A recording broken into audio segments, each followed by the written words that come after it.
খবর সংগ্রহ করতে গিয়ে আক্রান্ত সাংবাদিক, আটক এক তারকেশ্বরে। এবার তারকেশ্বরের একটি কালী মন্দিরের খবর সংগ্রহ করতে গিয়ে আক্রান্ত হলেন এক ডিজিটাল মিডিয়ার সাংবাদিক। এই ন্যাক্কারজনক ঘটনাটি ঘটেছে তারকেশ্বর থানার অন্তর্গত তেঘরি গ্রামে। জানা গেছে, তেঘরি গ্রামের প্রায় 200 বছরের পুরনো কালী মন্দিরের দখল ঘিরে একটি গণ্ডগোলের বিষয়ে সাময়িক নির্দেশিকা জারি করে মহামান্য আদালত। চন্দননগর মহকুমা আদালতের নির্দেশে চলতি মাসের 21 ও 24 তারিখ দুটি নির্দেশিকা জারি হয়। নির্দেশিকায় 19 জন 2024 পর্যন্ত হালদার পরিবার নিত্য পুজো, বাৎসরিক পুজোর দায়িত্ব পালনের অধিকার পায়।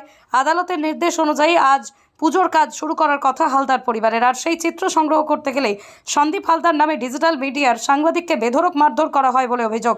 অচৈতন্য অবস্থায় তাকে উদ্ধার করে তারকেশ্বর গ্রামীণ হাসপাতালে ভর্তি করা হয়।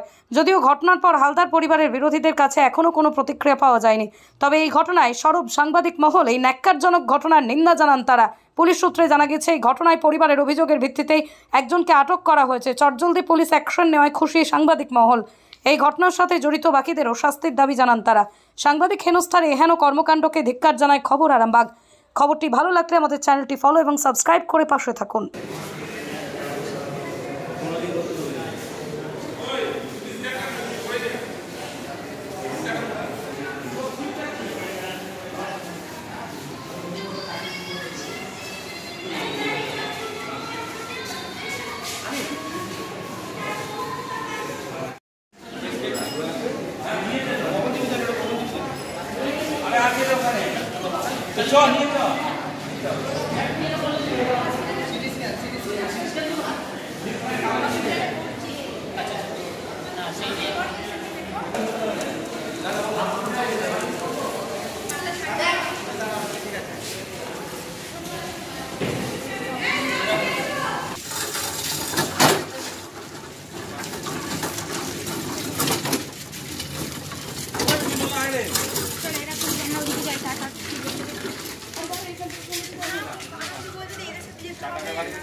আমাদের বাড়ির পাশে একটা মন্দির আছে, সেই মন্দিরে সন্ধ্যেবাজ খবর করতে গেছিলো। ঝামেলা কদিন ধরে চলছিল, এটা নিয়ে খবর করতে গেছিলো।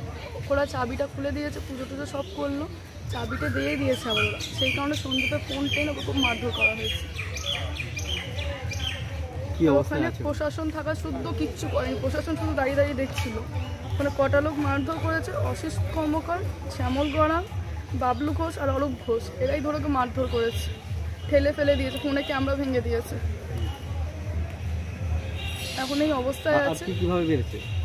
মাথায় মেরেছে বাঁশ দিয়ে। আর এখন কি অবস্থা রয়েছে? এখন আছে, আমাকে সিটি স্ক্যান করতে বলেছে, কথা বলতে পারছে না তো। আপনারা কি চাইছেন? কি চাইছি, প্রশাসন থাকা শুদ্ধ যদি আমাদের কোনো প্রাইভেসি না হয়, তাহলে প্রশাসন কী কাজে আমাদের? প্রশাসন হাতে ছুরি পরে বসতে পারে, প্রশাসন আমাদের কোনো সেফটি না দিতে পারে, প্রশাসন কী কাজে? ওখানে দাঁড়িয়ে দাঁড়িয়ে দেখছে একটা সাংবাদিককে মারা হচ্ছে, প্রশাসন দাঁড়িয়ে দেখছে। আপনারাও তো সাংবাদিক, কাল তো আপনাদের গায়ে হাত দিতে পারে, তখন তো প্রশাসন দাঁড়িয়ে দেখবে। আমরা বলছি আমরা তো কোনো ঝুট ঝামেলা করিনি, তাহলে ওরা কেন ঝামেলা করবে? ঝামেলা শুদ্ধ কেন প্রশাসন দাঁড়িয়ে দেখবে? তাদের কি দায়িত্ব? তাদের কি কোনো দায়িত্ব নেই আমাদের প্রতি? আপনার নাম? কৃতিকা হালদার। কৃতিকা হালদার।